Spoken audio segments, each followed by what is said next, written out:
Hello बच्चों, स्वागत है हमारे यूट्यूब चैनल फिजिक्स विद के उत्तम में। और आज हम लोग 11th क्लास की फिजिक्स में रोटेशनल मोशन का लेक्चर नंबर 6 पढ़ने जा रहे हैं। और आज हम लोग पढ़ेंगे सतत पिंडों का जड़त्व आघूर्ण का दूसरा भाग। तो जाहिर सी बात है कि हम लोग पहला भाग भी पढ़ चुके हैं, जिसमें हम लोगों ने ज्ञात किया था कि कोई अगर पतली रॉड है उसका जड़त्व आघूर्ण कितना होता है, उसका फार्मूला निकाला गया था। और रिंग का जड़त्व आघूर्ण कितना होता है, डिस्क का कितना होता है और सिलेंडर का कितना होता है। आज हम लोग जो पढ़ने जा रहे हैं, आज हम लोग पढ़ेंगे अगर ठोस गोला है तो उसका जड़त्व आघूर्ण कितना होगा, और दूसरा हम लोग करेंगे खोखला गोला है तो जड़त्व आघूर्ण कैसे ज्ञात करते हैं। तो सबसे पहले बात करेंगे हम लोग, 4 निकाल हुए, आज हम लोग 5वां निकालेंगे। बॉडी हमारी है ठोस गोला। ठोस गोले का जड़त्व आघूर्ण इस प्रकार से निकालते हैं। ठोस गोले का जड़त्व आघूर्ण, अगर इसके पहले वाला का वीडियो आपने नहीं देखा है, रोटेशनल मोशन 05, तो पहले वाला वीडियो देख लें, तभी ये वाला जो कॉन्सेप्ट है आज का तभी समझ में आएगा। ठीक है, तो ठोस गोले का जड़त्व आघूर्ण कैसे ज्ञात करेंगे। तो इसके लिए हम मान लेते हैं कि हमारे पास एक ठोस गोला है। ठोस गोला समझ रहे हैं, एक तरबूज हो गया एकदम बड़ा सा, और उसका जड़त्व आघूर्ण हमको ज्ञात करना है इस व्यास के परितः। सेंटर होगा यहाँ पर, इस व्यास के परितः इसका जड़त्व आघूर्ण ज्ञात करना है। तो इसलिए मान लेते हैं कि माना गोले का द्रव्यमान m तथा त्रिज्या r,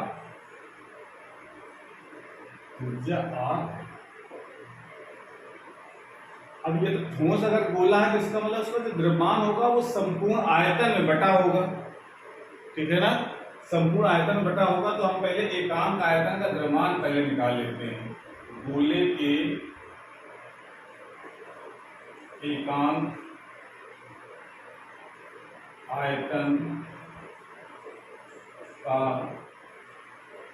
द्रव्यमान कितना होगा, m टोटल मास है उसका, और आयतन कितना होगा गोले का 4/3 पाई r क्यूब। अगर गोले की त्रिज्या अगर हम कैपिटल R माने तो यहाँ पर कैपिटल R लिखना पड़ेगा, और पाई को या इसको लिख सकते हैं हम लोग 3m/4 पाई r क्यूब।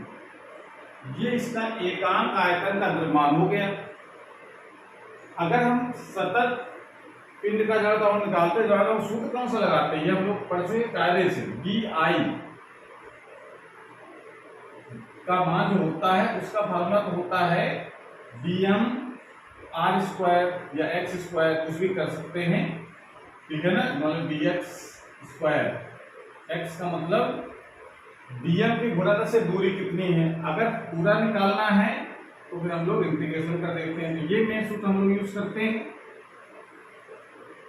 इस सूत्र की यूज करने का मतलब क्या है कि हम पूरी बॉडी का एक पार्ट लेते हैं जिसका मास dm लेते हैं। तो यहाँ पर बॉडी का मास कौन सा लिया जाएगा, हम ये मान लें एक हमने तरबूज लिया, उसको यहां से ऐसे काटा, एक ऐसे टुकड़ा अलग हो गया, उसका एक पतली सी और स्ट्रिप एक काट दी ऐसे। अब बताओ ये जो स्ट्रिप काटेंगे उसका आकार कैसा होगा, एक पट्टी जैसा दिखाई पड़ेगा कि रिंग जैसा कि डिस्क जैसा। अगर ठोस गोला है तो जाहिर सी बात है इसका जो हम काटेंगे, हमारे पास तरबूज है उसको ऊपर से उड़ा दिया, उसके बाद इसको थोड़ा सा नीचे उड़ा दिया, तो कैसा दिखेगा, हमको एक डिस्क जैसा दिखेगा। ठोस गोला है तो डिस्क, तो डिस्क जब दिखेगा तो इस डिस्क का द्रव्यमान निकालना है कितना होगा। जब एकांक आयतन का द्रव्यमान हमको पता चल गया इतना है, तो इस डिस्क का द्रव्यमान कितना होगा। तो मान लेते हैं कि जो इसकी जो मोटाई है इस डिस्क की वो है dx। डिस्क बनाई है, डिस्क का मतलब एक प्लेट समझो पतली सी, इसकी मोटाई है dx, और ये तो रेडियस है गोले का r, और कितनी दूर हमने काटा है इसको, वो हम मान लेते हैं x दूरी पर इसको काटा, ठीक है ना। x दूरी पर जो इसका सेंटर है उससे x दूरी पर हमने ये एक स्लिट निकाली काट करके, और इसकी रेडियस कितनी हो जाएगी ये जरा ध्यान दो। ये x है, ये r है, ये लंबाई कितनी होगी, इसका रेडियस कितना होगा। तो रिंग का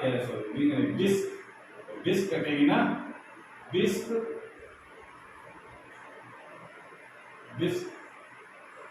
की त्रिज्या कितनी हो जाएगी ये जरा मैं बताऊंगा। डिस्क की त्रिज्या यानी r, इसको हम लोग r मान लेते हैं। इसकी त्रिज्या को r का मान होगा कितना, जिसकी त्रिज्या r बराबर होगा अंडर रूट, पाइथागोरस लगा सकते हैं इसमें, तो ये हो जाएगा r square minus x square. Clear हो गया। तो ये त्रिज्या निकालनी तो संपूर्ण त्रिभुज पाइथागोरस लगाएंगे तो r square minus x square, ये डिस्क की त्रिज्या हो गई। उसके बाद जरा डिस्क जो काट के निकालो तो देखिए कैसे, जरा ध्यान दो। डिस्क जब काट के निकालोगे तो हमको डिस्क कुछ इस तरीके की दिखाई पड़ेगी, ये उसकी रेडियस होगी r, इसकी बात कर रहे हैं हम लोग, और इसकी मोटाई जो दिखेगी हमको कुछ इस टाइप की यहाँ पर दिखेगी ऐसे। ये जो मोटाई दिख रही है वो हमारी है dx, मतलब ऐसे रखी दिख रही है। इतनी मोटाई का चारों तरफ हिस्सा दिखेगा, एक तरफ देख रहे हैं तो dx मोटाई ऐसे कुछ दिखेगी उसकी। मैंने से निकाला है डिस्क का आयतन कितना होगा, डिस्क का आयतन। तो डिस्क का आयतन, तो डिस्क का आयतन कैसे ज्ञात किया जाएगा। अब ये समझो कि एक बहुत पतला एक बेलन हो गया, बेलन की त्रिज्या है हमारे पास r, जिसकी वैल्यू हम निकाल चुके हैं r under root r square minus x square. ये r की वैल्यू निकाल ली है, फिलहाल हम उसको r माइनस लेके बाद वैल्यू रख देंगे r की, और dx उसकी मोटाई है। तो इसका जो आयतन होगा जिसका बेलन का आयतन जो लगाओ पाई आर स्क्वायर एच, तो ऐसे क्या हो जाएगा dx, उसकी मोटाई कितनी यानी जो हाइट काम करेगा पाई आर स्क्वायर एच। समझ में आया भाई। हमने बेलन से छोटा सा इतना पार्ट काट लिया, जितना इसका एरिया होगा पाई आर स्क्वायर, और उतनी उसकी मोटाई dx जो यहाँ ले रहे हैं वो उसकी ऊंचाई हो जाएगी। तो ये हो जाएगा डिस्क का आयतन। अब हमको निकालना डिस्क का द्रव्यमान कितना होगा, मेन तो वही dm जो जरूरत हमको है, dm एक्स स्क्वायर करना है। तो इसका मतलब है कि हमको उस छोटे से स्ट्रिप का, जो स्ट्रिप काटी है, स्ट्रिप मतलब आप पट्टी छोटी सी काटी, पट्टी कैसी हमको दिख रही है सिलेंडर जैसी है, तो उसका आयतन कितना होगा, तो डिस्क का द्रव्यमान कितना होगा ये निकालना है।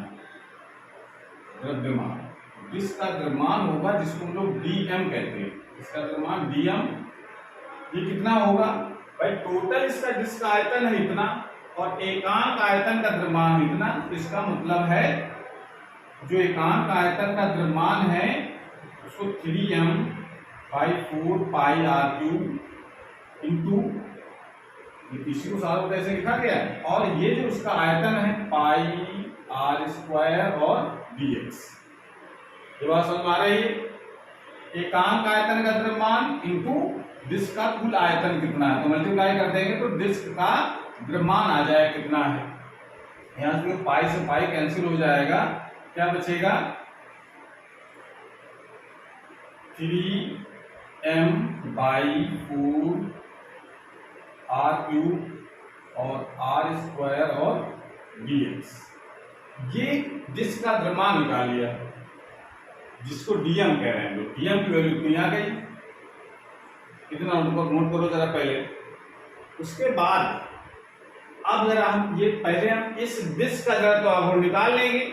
इस एक्सेस जो दिख रही है, एक्सेस जो दिख रही है उसका नाम लिख लेते हैं x और x डैश। x डैश के पहले जरा तो आघूर्ण कितना होगा, पहले हम डिस्क का निकालेंगे और फिर हम पूरे गोले के निकालने के लिए फिर उसका इंटीग्रेशन करेंगे। सुनो कर लो।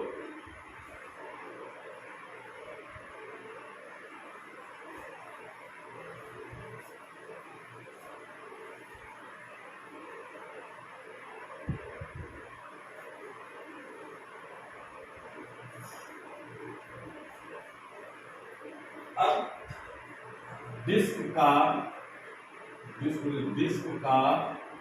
एक्स एक्स डैश अक्ष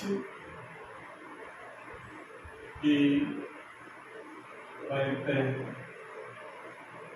जड़त्व आघूर्ण, छोटा सा पार्ट है गोले का तो जड़त्व आघूर्ण भी छोटा होगा डिस्क का, और वो मान लेते हैं डी आई। और डिस्क का जड़त्व आघूर्ण का सूत्र बताओ। डिस्क का जड़त्व आघूर्ण का सूत्र क्या होता है, ये हम लोग पिछली वाली क्लास में पढ़ा है। डिस्क का जड़त्व आघूर्ण होता है I = 1/2 mr²। ये पढ़ा है हम लोगों ने। m डिस्क का द्रव्यमान है, r है उसकी त्रिज्या।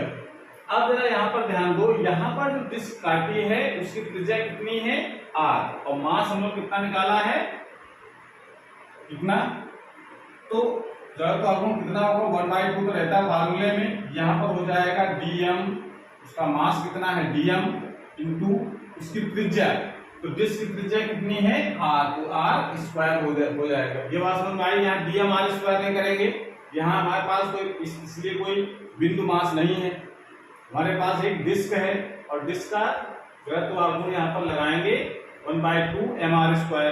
तो mr² m डिस्क का द्रव्यमान कितना है dm, r है उसकी त्रिज्या।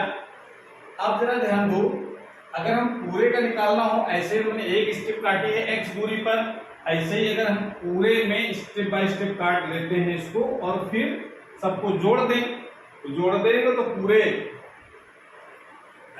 ठोस गोले का जड़त्व आघूर्ण आ जाएगा। तो इसका मतलब अगर हम जोड़ने का मतलब होता है समाकलन करना, तो अगर हम कहें संपूर्ण ठोस गोले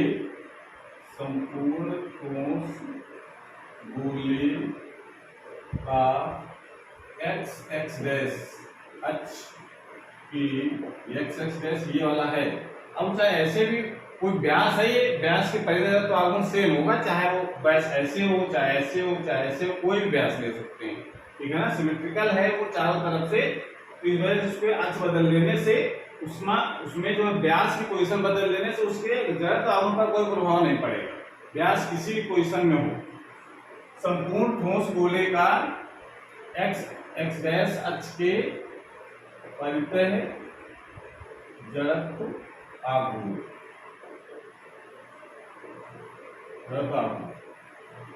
कितना हो जाएगा I अब इसी का समाकलन कर दें, समाकलन कितना कर देंगे 1/2 dm r², और लिमिट कहां से कहां तक रखें, अगर हम यहां से काटना शुरू करें तो काटते काटते काटते काटते यहां तक आएंगे, तो अगर इस मूल बिंदु जो सेंटर को मूल बिंदु मान करके इधर हम इसकी रेडियस रखेंगे +r और इधर रखते हैं -r, तो जब r है ना तो यहां से काटना शुरू करें तो यहां से +r से 0 से -r तक पूरा काटे, तभी पूरा एरिया, पूरा जो मास है वो कवर हो पाएगा, ठीक है ना। तो अब हम इसमें क्या करें, लिमिट कहां से कहां लगाने, -r से +r की लिमिट लगा दें। यहाँ समझ में आ रहा है। अब जरा आप वैल्यू सब इसमें रखो, I = dm की वैल्यू कितनी है, समाकलन 0, अगर हम इस प्रॉपर्टी लगा देते हैं तो प्रॉपर्टी के हिसाब से इंटीग्रेशन की 2 बाहर कर लें तो 0 से r यहाँ लिमिट हो जाएगी 1/2, ठीक है ना। dm की वैल्यू कितनी है 1/2 के बाद 3m/4r³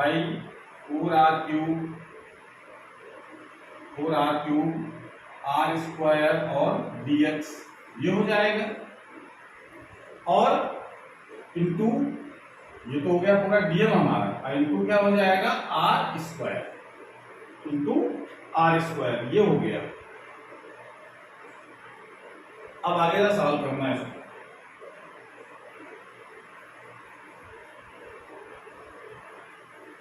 इसको सॉल्व करेंगे। I = हो जाएगा, अब इसको देखो 2 से 2 ये कैंसिल हो गया, तो बचेगा हमारे पास जो कांस्टेंट है उसको बाहर कर लो, 3m/4r³ और इंटीग्रेशन है 0 से r और r⁴ और dx, ये हो जाएगा। अब जरा जो r यानी जो इसकी रेडियस थी अब जो इंटीग्रेशन x के रिस्पेक्ट में करना है, यहाँ है r, इसको r को हटाना है, x के टर्म पर आज वैल्यू लिखो, तो आज वैल्यू लिखी गई। जहां हमने कहा था कि इस डिस्क की त्रिज्या कितनी होगी, डिस्क की त्रिज्या कितनी थी, डिस्क की त्रिज्या कितनी थी बोलो, डिस्क की त्रिज्या हमारे पास थी under root r square minus x square. यह चित्र से निकाल सकते हो, आर की वैल्यू कितनी होगी, r square minus x square की घात 4 और dx। अब इसका होल घात जब करेंगे इसका वर्गमूल 2 घात से वर्गमूल खत्म हो जाएगा और 2 घात इसके बचेंगे। तो आई इक्वल टू बचेगा हमारे पास 3m/4r³ ये बचे, और यहाँ पर बचेगा इंटीग्रेशन 0 से r, और यहाँ बचता है r square minus x square का होल स्क्वायर और dx, इतना बचेगा। चलो इतना नोट करो पहले, यहाँ तक वीडियो को रोक करके इसको नोट कर लो।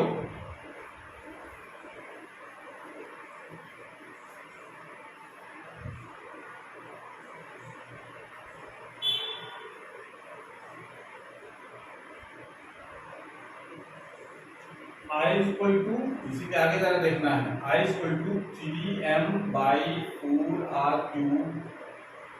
अब जरा इंटीग्रेशन करने के लिए हमको इसका होल स्क्वायर भी खोलना पड़ेगा। होल स्क्वायर खोलने कितना हो जाएगा, r square minus plus x r की पावर 4, होल स्क्वायर खोलेंगे कि माइनस भी होल स्क्वायर लगाएंगे तो आर की पावर 4 एक्स की पावर 4 माइनस 2 आर स्क्वायर और एक्स स्क्वायर और dx, तभी तो इसका इंटीग्रेशन हो पाएगा। अब इंटीग्रेशन कर दो, I equal to 3m/4r³ integration करोगे तो r की पावर 4x, तो r तो कांस्टेंट है तो dx का इंटीग्रेशन x हो जाएगा, प्लस यहाँ हो जाएगा x की पावर 5/5 माइनस 2r², ये तो कांस्टेंट है, यहाँ बचेगा x³/3, और इंटीग्रेशन हो गया 0 से r की लिमिट हो गई। अब जरा इसमें लिमिट लगा दो, 3m/4r³ लिमिट लगाओगे तो क्या हो जाएगा, r की जगह x की जगह आपको ये r रखना है, तो यहाँ हो जाएगा r की पावर 5 प्लस r की पावर 5/5 माइनस यहाँ r³ और इसका कितने हो गए, r की पावर 5, 2r की पावर 5/3 और माइनस 0 करो तो x के 0 x के 0 x के 0 सब 0 हो जाएगा, तो इतना बचेगा लिमिट लगाने के बाद। i इक्वल टू, अब उसको सॉल्व करो, m/5r³ और क्यूब लगाएगा, इसको जरा एलसीएम से कितना आएगा 15, यहाँ जाएगा 15r⁵, यहाँ पर आ जाएगा प्लस 3r की पावर 5 माइनस यहाँ पर आ जाएगा 5 आएगा, 5 दूनी 10 r की पावर 5, इतना हो गया। आई इक्वल टू और जरा सिंप्लीफाई, 3m/4r³, और यहाँ पर कितना बचेगा जरा ये ध्यान दो, नीचे तो बच रहा है 15, ऊपर क्या बचेगा, ऊपर देखो 10 r⁵, 15 प्लस के 5 बचे यहाँ, और प्लस के 3 और हैं, तो प्लस के 8r³ आ गया। इसको जरा देखो कितना बच रहा है, r⁵, 8 r⁵ बचेगा,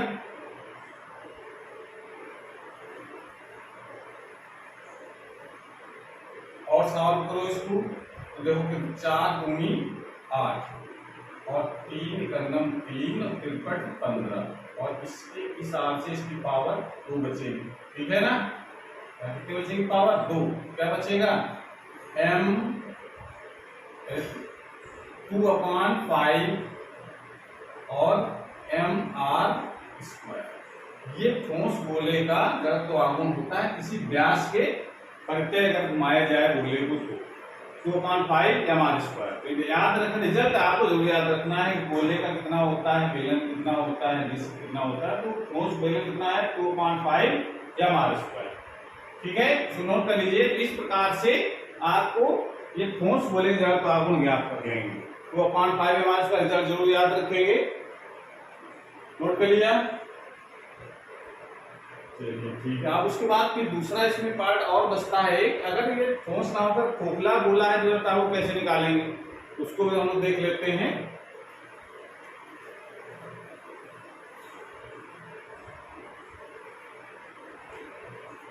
6 नंबर है खोखले गोले का जड़त्वांक। खोखले गोले का जड़त्वांक थोड़ा सा कठिन है, लेकिन कंपटीशन के लिए इंपॉर्टेंट है न्यूमेरिकल लगाने के साथ। अगले तो आपको याद रखना है, साथ में इसका कॉन्सेप्ट भी याद कैसे निकाला गया है। तो इसमें मान लेते हैं अगर खोखला गोला है तो माना खोखले गोले का द्रव्यमान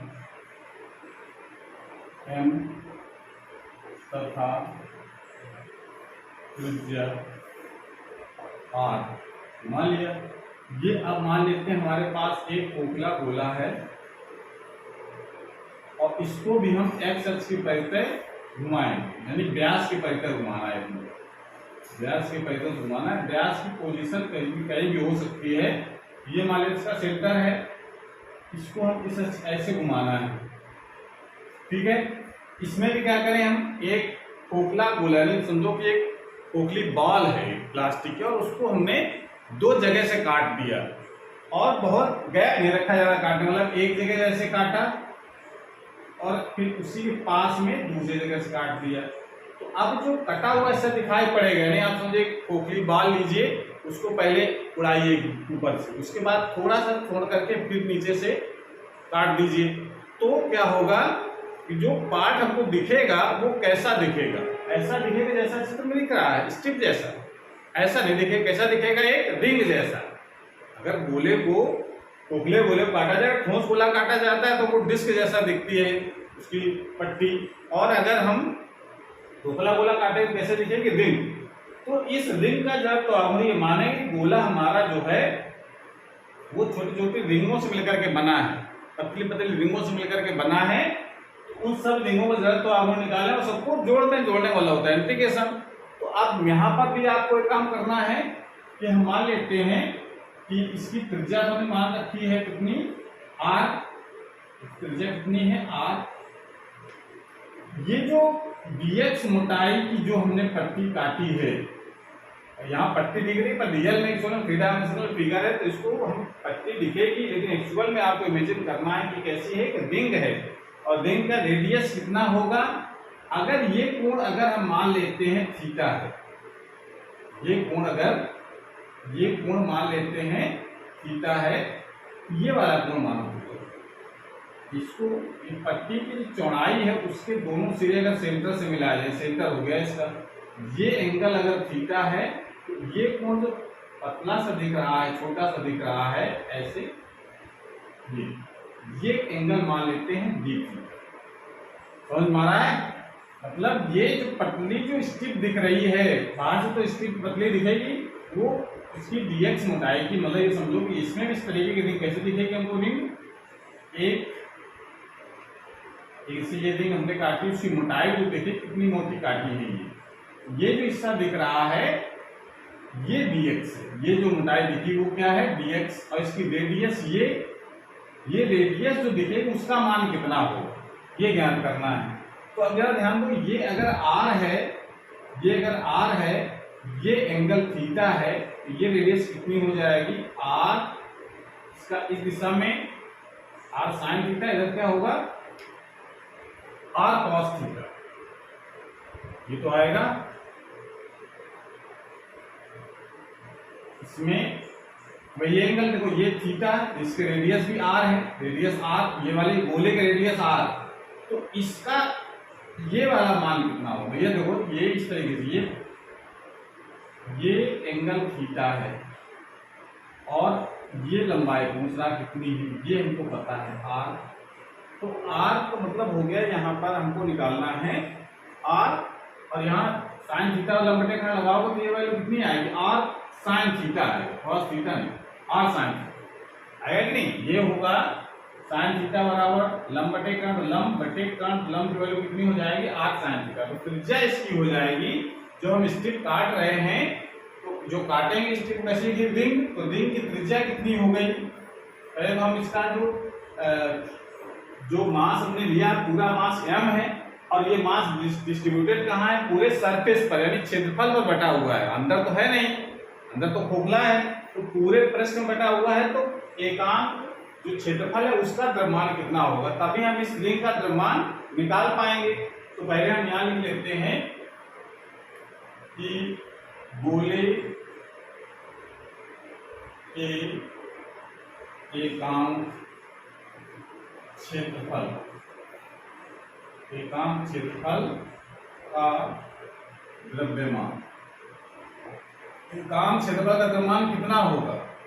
टोटल मास है m बटे क्षेत्रफल कितना होता है गोले का? पाई आर स्क्वायर। यहाँ पर आर स्क्वायर, आर इसकी त्रिज्या हो जाएगी, तो पूरे सरफेस पर एकांक आयतन का द्रव्यमान हो जाएगा, एकांक क्षेत्रफल का द्रव्यमान हो जाएगा m/4 पाई आर स्क्वायर, ये हो जाएगा।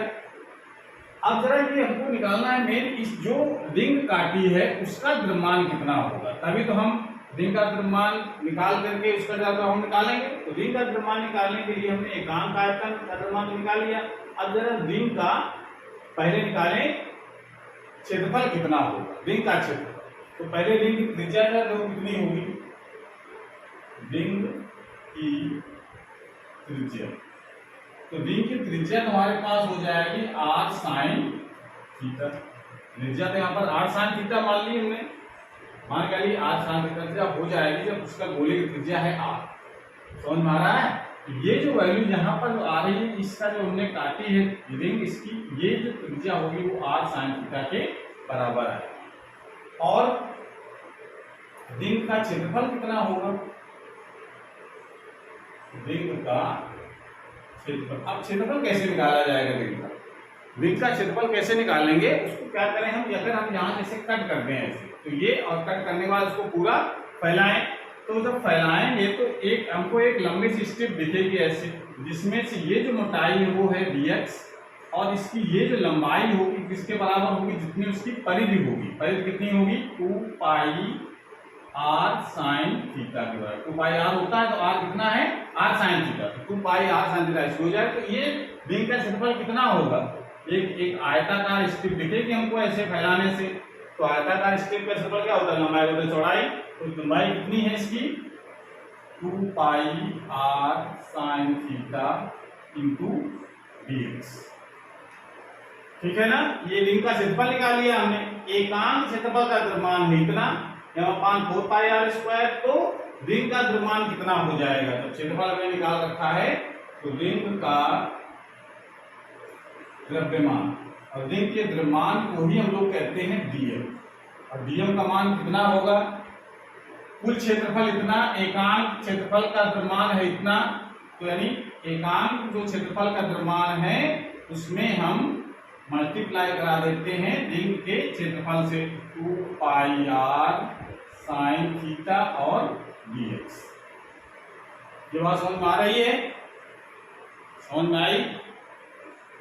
चलो ठीक है। अब जरा इसको देखो, हिस्सा कट रहा है काट दो, ये इससे कट जाएगा, 2 बचेगा, इससे ये स्क्वायर खत्म हो जाएगा, dm बराबर बचेगा, ऊपर कुछ बचा? ऊपर तो m बचा, नीचे बच रहा है 2r, 2 बचा, r बचा, और साइन थीटा और dx, ये dm निकाल लिया। समझ में आ रहा है? अब जरा इसमें देखो, ये जो पट्टी है इसकी जो चौड़ाई है, रिंग की चौड़ाई कितनी होगी? ये रिंग की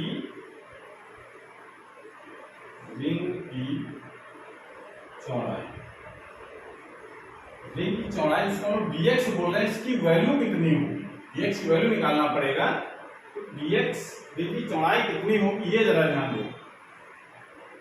ये इस गोले का चाप है, ठीक है ना? ये ठीक है ना? ये और चाप बराबर होता है कोण गुणित त्रिज्या। तो ये चाप कितना कोण बना रहा है सेंटर पर? d थीटा, और त्रिज्या कितनी है? r, तो r d थीटा ये इसका dx है, रिंग की चौड़ाई होगी, dx की वैल्यू आएगी।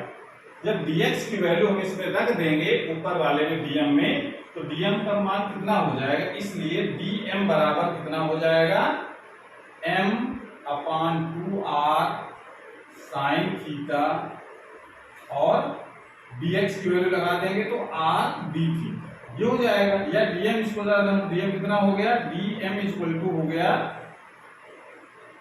dm इक्वल टू अब ये r से r भी कैंसिल हो जाएगा, बचेगा m/2 sin थीटा और d। कितना dm आ गया, यानी d का जो द्रव्यमान आ गया वो कितना आ गया, m/2 sin थीटा और d थीटा। तो d का द्रव्यमान निकाल लिया, तो इसका जड़त्वाघूर्ण निकाल लेंगे। इसको नोट कर लो कि जड़त्वाघूर्ण निकालते हैं।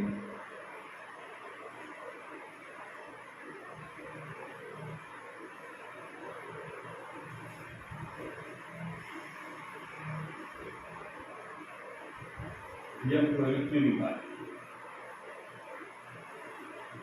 अब dm जब निकाल लिया है तो क्या होगा,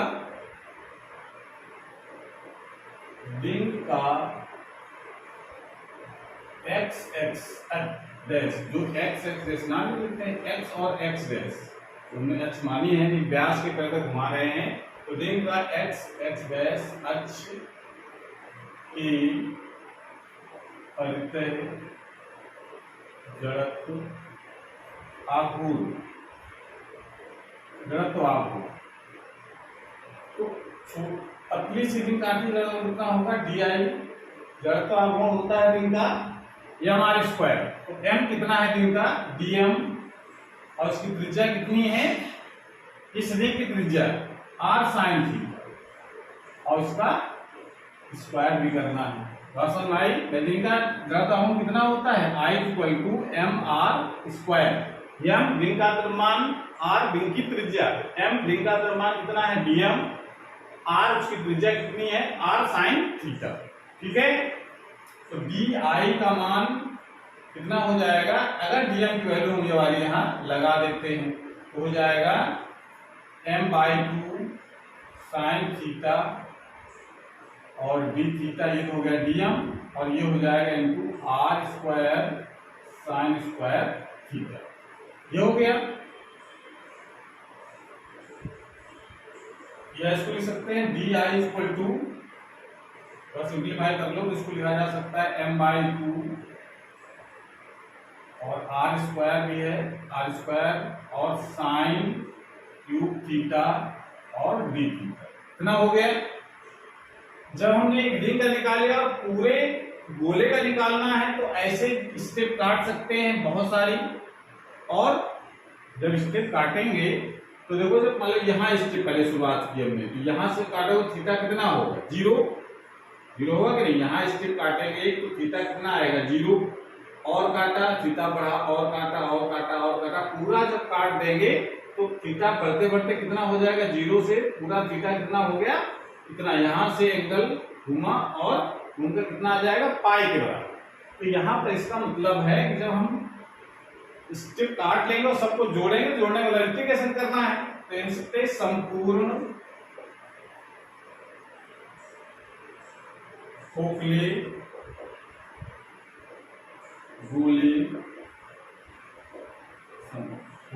गोले का x डैश अक्ष की परितः जड़त्व आघूर्ण I इक्वल टू क्या हो जाएगा, इंटीग्रेशन करेंगे di का, और di का मान है, लिमिट कहां से कहां तक है, 0 से पाई की लिमिट लगानी है, 0 से पाई है, तभी तो पूरा ये गोला कवर हो पाएगा थीटा के एंगल के रिस्पेक्ट में। ठीक है ना, पूरा भाई यहां से एक रिंग काटा है, सब शुरुआत यहां से, फिर काटते काटते काटते काटते 0 से लेकर के कितना एंगल घूम जाएगा, पाई, तो 0 से पाई की लिमिट, और di की वैल्यू कितनी होगी, mr²/2 sin क्यूब थीटा और d, कितना हो जाएगा, I इक्वल टू हो जाएगा एम आर स्क्वायर, जो कांस्टेंट टर्म है उसको समाकलन के बाहर कर लेते हैं, समाकलन 0 से पाई साइन क्यूब थीटा। आप देखिए यहाँ पर मैथ क्वेश्चन आ गया कि अगर इंटीग्रेशन कर रहे हैं साइन क्यूब थीटा का, लिमिट हमारे पास 0 से पाई, तो इंटीग्रेशन जब करोगे तो देखो इसको ध्यान रखना है, क्योंकि इंटीग्रेशन आप मैथ पे कर सकते हो इसको, ये कोई अलग से नहीं, क्वेश्चन कठिन नहीं है। साइन क्यूब थीटा दे थीटा इंटीग्रेशन करोगे तो इसका वैल्यू आती है 3/4, याद करके देखना है। 0 से पाई की लिमिट हो, साइन क्यूब थीटा थीटा का इंटीग्रेशन कितना होगा 3/4। तो इसका मतलब है कि जब हम इसका आई जब निकाल लेंगे तो ये वैल्यू यहाँ लगा दो, या इंटीग्रेशन कर दो अगर करना चाहो तो, और नहीं तो mr²/2 इंटू इसका मान कितना आ जाएगा इंटीग्रेशन करने से 3/4 कितना हो जाएगा 3/4। इंटीग्रेशन इसका होता है 4/3, ये यहाँ पर 4/3 वैल्यू लगाएंगे। ये आपको अलग से समझो कि ये आपको याद रखना है, इंटीग्रेशन नहीं याद रखते इंटीग्रेशन करना आना चाहिए। 4/5 लगाओ, 2 से कट जाएगा 4, तो यहाँ बचेगा I इक्वल टू 2/3 mr²। ये आपको याद रखना है। रिजल्ट इसका खोखला गोला है तो 2/3 पाई mr², ठोस गोला है तो 2/5 mr²। तो 2/3 ज्यादा होता है तो 2/5 ज्यादा होता है, बताओ। तो 2/3 ज्यादा होगा तो इसका मतलब है कि जो खोखला गोला है उसका ज्यादा तो आघूर्ण ज्यादा होता है, तो इसका संपूर्ण जो मास है वो सब कहाँ पर है, सेंटर से दूर। और ठोस गोला होता है वो सेंटर से ही भरा होता है पूरा मास, इस कारण से ठोस गोले का तो आघूर्ण कम होता है, जिसका मान होता है 2/5 mr²। खोखला गोला होता है तो उसकी वैल्यू होती है 2/3 mr²। तो ये आपको रिजल्ट जरूर याद रखने हैं, कैसे निकाला जाता है वो हमने आपको बताने का पूरा प्रयास किया है। अगर समझ में नहीं आता है तो वीडियो को दोबारा चला करके देख लें, जिससे जो पूरा जो कॉन्सेप्ट है वो क्लियर हो जाए। तो उसको नोट कर लीजिए। और आज क्लास हमारी पर समाप्त होती है। अगर ये वीडियो अच्छा लगा हो तो इसको लाइक करें, अपने दोस्तों को शेयर करें, और चैनल अभी तक सब्सक्राइब नहीं किया तो चैनल सब्सक्राइब करें, जिससे नई वीडियो अपलोड हो उसकी नोटिफिकेशन आपके पास सबसे पहले पहुंच जाए। पढ़ाई करते रहिए। Thank you.